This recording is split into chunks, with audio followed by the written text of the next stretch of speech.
Halo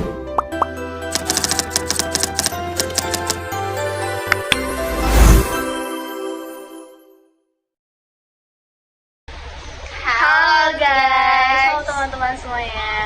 Pada video ini saya dan teman-teman akan menjelaskan normal gait, yaitu pola berjalan pada manusia. Nah, pembahasan ini akan dimulai dari gait sign, kemudian dilanjutkan dengan penjelasan setiap fase gait satu persatu, disertai dengan JRF atau momen sendi dan juga aktivitas otot serta peraga sederhana. Halo, baik, pada kesempatan kali ini saya akan menjelaskan apa sih tujuan kita kelompok kami membuat video ini. Nah, yang pertama itu ada mengidentifikasikan setiap fase normal gait secara beruntun. Nah, yang kedua itu menjelaskan sudut sendi pada tiap fase, dan yang ketiga menentukan atau menjelaskan posisi JRF, momen sendi, ya kan, atau movement, dan aktivitas otot pada tiap fase gait atau normal gait.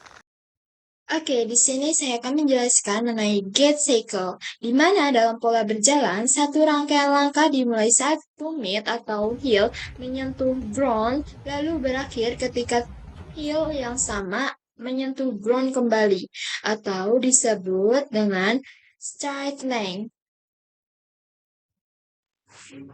Rangkaian gerakan ini dibagi menjadi dua fase. Yang pertama ada stance pass, di mana saat kaki menopang tubuh atau berada di ground. Yang kedua ada swing pass, di mana saat kaki diayunkan ke depan atau berada di udara. Ketika kita sedang berjalan, terdapat gaya yang disebut GRF atau Ground Reaction Force, di mana GRF adalah gaya reaksi dari tanah yang bekerja ke tubuh saat kita menyentuh permukaan. Arah GRF ini akan menentukan momen pada sendi. Momen tersebut akan dikontrol oleh aktivitas otot agar tubuh tetap stabil selama berjalan. Initial contact.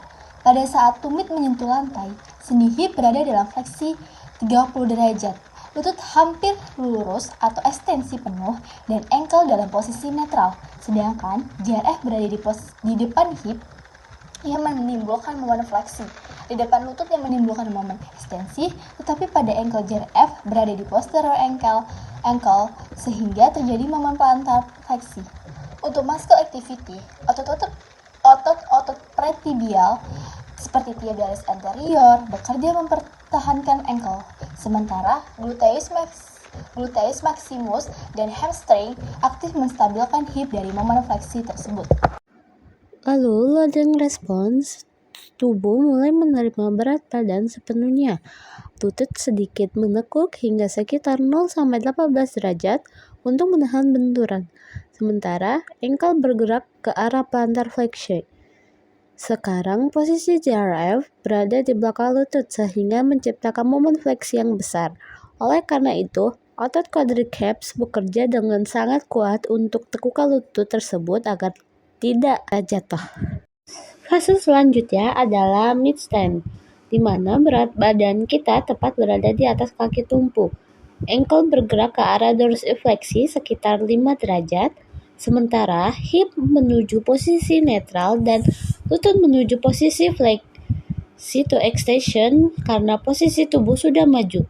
JRF sekarang berada di depan ankle yang menghasilkan momen dorsifleksi. Di saat inilah otot-otot betis yaitu soleus dan gastrocnemius bekerja untuk menahan laju tulang tibia ke depan agar tubuh kita tetap tegak dan stabil saat melangkah maju. Memasuki terminal stance, tumit mulai terangkat dari lantai. Hip mencapai posisi ekstensi maksimal sekitar 10-15 derajat, dan ankle berada dalam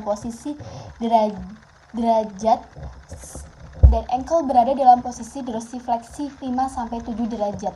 Gaya GRF berada jauh di depan ankle, menciptakan momen dorsifleksi yang sangat kuat. Karena beban yang besar ini, otot gastrocnemius dan soleus bekerja secara intens untuk menstabilkan sendi ankle dan bersiap memberikan dorongan ke depan. Sementara sendi hip dan lutut cenderung stabil secara pasif karena bantuan gaya GRF tersebut. Sekarang adalah fase free swing, di mana berat badan mulai dipindahkan ke kaki sebelahnya atau COM-nya, dan lutut menekuk secara pasif hingga 40 derajat.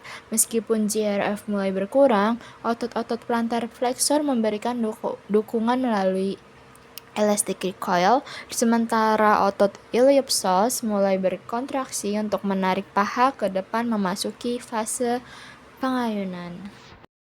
Oke, yang pertama dimulai dengan initial swing, di mana pada fase ini kaki mengangkat dari ground sehingga GRF-nya adalah 0.